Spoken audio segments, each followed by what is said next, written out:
All right, everyone. This is the most exciting live stream that we've had to date. I am extremely excited to talk about some of these things coming to the game. And honestly, I haven't been more hopeful for D4 since like back in beta days when we were all excited for the game to come out. With that said, we have a lot to get through, so let's get through it here about the BlizzCon summary. First off, we have them talking a lot about the new expansion, the Vessel of Hatred, kind of more of the thematics and sort of the kind of where we're going to be and what we're going to be visiting. No gameplay stuff yet, besides mentioning that there's going to be new monsters and a new class that will be completely different from the things that we have seen before. So that was something I had missed when they were talking about that. There's not going to be an Amazon or a Witch Doctor or a Paladin or whatever it is.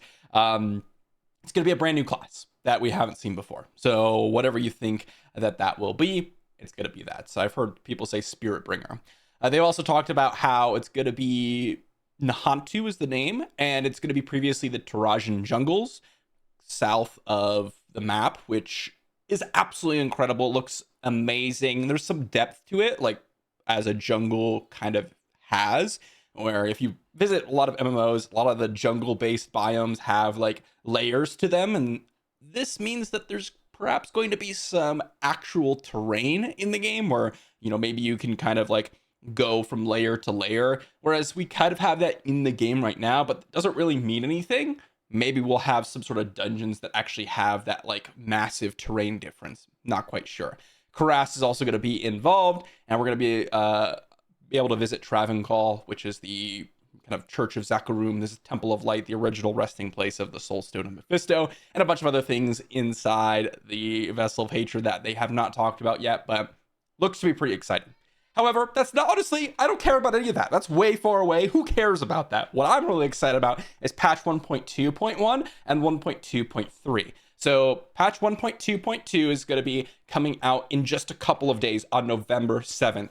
And we're going to get the class-specific Malignant Rings. They're basically ancestral uniques that you get from defeating Var Shan. So you're going to need to do those Tree of Whispers or get a lot of materials to craft. I'll be doing videos on how to prepare for the November 7th update and the December 5th update, which is in a month from now, which we'll talk about in just a second. The 5 rings that we're getting, there's going to be one for the Rogue that makes your subterfuge skill leave decoys. Pretty interesting, unique. If you haven't played with the decoys on the Rogue, they can be extremely powerful to kind of deflect damage to those guys. It's really, really cool, actually. They also have one for the Sorcerer to give each element that you cast, sort of like the Tal Rasha's set in Diablo 3, where, you know, you cycle through all the elements, you get more damage. I think this is just going to be a really powerful one as long as you're using like at least 2 elements, which most builds are. So you'll be very, very, very strong with this one. You have the Barbarian one, which gives you a guaranteed crit after spending 100 Fury, and that crit's going to do way more damage on a lot of your core skills. Super, super powerful, unique as well. Really excited to see that one. We have a sort of pull in enemies with your ultimate skill on the Druid. So it's going to pull in enemies, and also after the kind of ultimate lasts for 5 seconds, you're going to be able to pull in enemies. Pretty exciting one. And then arguably the coolest one is the auto corpse skills with the Necromancer. If you have Ray Skeleton or Corpse Explosion or Corpse Tendrils on your bar, you're going to be able to auto cast it as you're walking around. But that's not all. We're also going to get probably the most asked for and most wanted quality of life update. The enchantment, the occultist is going to give us the possible affixes inside the game when you're enchanting. Man, how I've wanted this, not only because I don't want to sit and kind of remind myself by either keeping up like a spreadsheet or just kind of just remember them all, but it kind of just gives you a little bit of ideas flowing when you just pull it up as you're enchanting. And for you casual players out there, this is a godsend, because who wants to pull up a spreadsheet off on the side? Well, maybe like the top 5% of players in Diablo 4. Most people just want to, you know, get a guide, pull it up, and then go. And in this case, maybe you don't have to pull up the guide and the spreadsheet of all the affixes and all the other stuff that you're looking for on your build. So that's going to be really, really nice. Or if you're just looking to, hey, I want crit, now you don't even have to look up anything there, or you don't have to guess. So really, really excited about that. And they also talked about possible changes to the affixes on itemization, which we'll get to a little bit later on in the future. Not only that, but we also have patch 1.2.3 being kind of announced here on December 5th with the Abattoir of Zir. This is something that they are going to add to the game, seemingly seasonal, sort of like a seasonal end game event. It's meant for level 100. So it's meant to be this super difficult piece of content that the vast majority of you are not going to be able to do.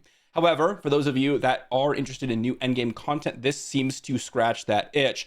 You have to complete the final step of Season's Journey, it looks like, and it's going to be very, very difficult.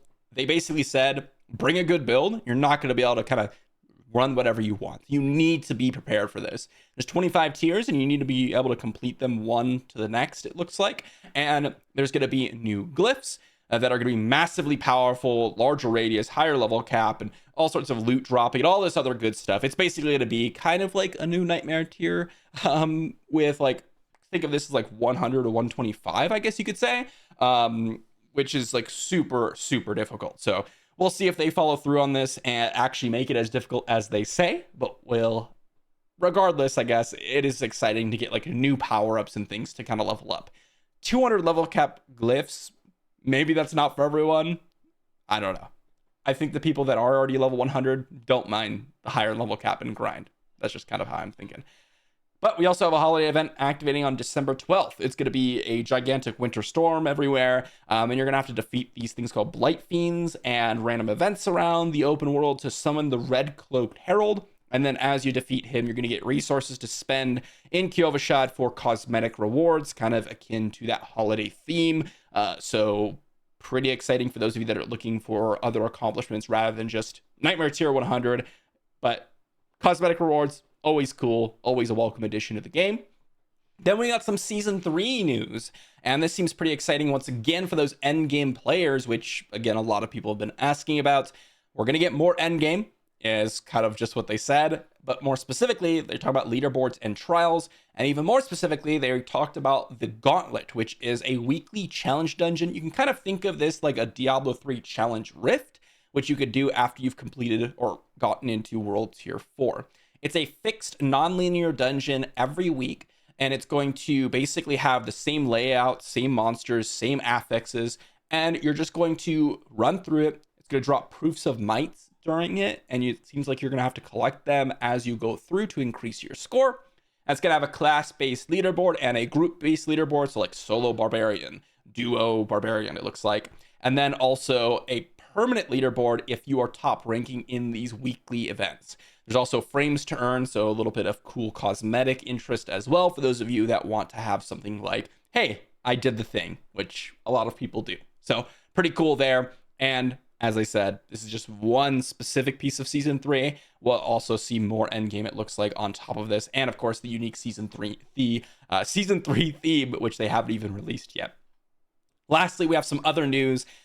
They did a couple of Q&A or questions and answers here. One question, they're going to add some more new mid-game bosses, sort of like the Duriels of the world, where in between the Uber Lilith and like the beginning of the game or World Tier 3, kind of that section, which a lot of people are actually in at the current moment. They're going to be looking towards adding an armory for the future, so being able to quickly swap your Paragon and all that other stuff.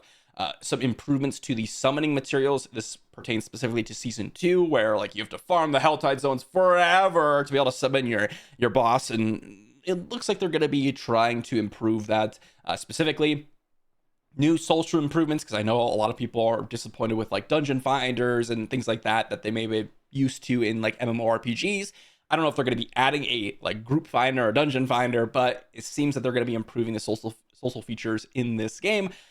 Then we also have, and lastly, itemization changes for the future. They talked about how affixes are too conditional, items are hard to compare, and there's going to be more ways to modify items in the future. So that's kind of the wrap up of the whole live stream.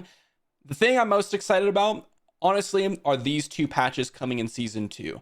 The new endgame content, which a lot of people have time to kind of get prepared for, and the new ancestral uniques with the quality of life attached to it. I'm pretty excited about that.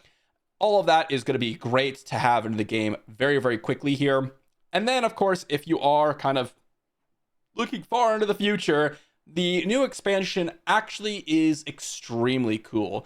For those of you that have been playing Diablo for a while, it seemingly is supposed to kind of hit that nostalgic itch while also being able to kind of give you a new place that you've never been before. Going to be able to return a Kurast, which is pretty cool, and see maybe some of your favorite NPCs, if you consider them your favorites. But that should be pretty cool when that comes in 2024 next year. And there's of course a new class, so we have some things to look forward to long term. And then afterwards, after we get done with the season 2 updates and all that good stuff, it looks like season 3 is promising to bring a lot of end game content that a lot of people are looking for as well. So that's the complete summary. Hopefully you all are excited about this. I know I am. You can probably hear it in my voice, but honestly, this is one of the best kind of live streams and ways forward that I've seen for Diablo 4 in a long time. I cannot tell you how stoked I am for this endgame content, because to be honest, there hasn't been a real reason for me like sit down, grind all classes level 100 and all this stuff, because I just like, why, beat Nightmare at tier 100 again? Like, it's just not super exciting. But doing this, like the Abattoir Zir, seems super sick, and I'm pretty excited about that. So hopefully you all are as well. If you are, let me know in the comment section down below, and I'll see you all for the next one.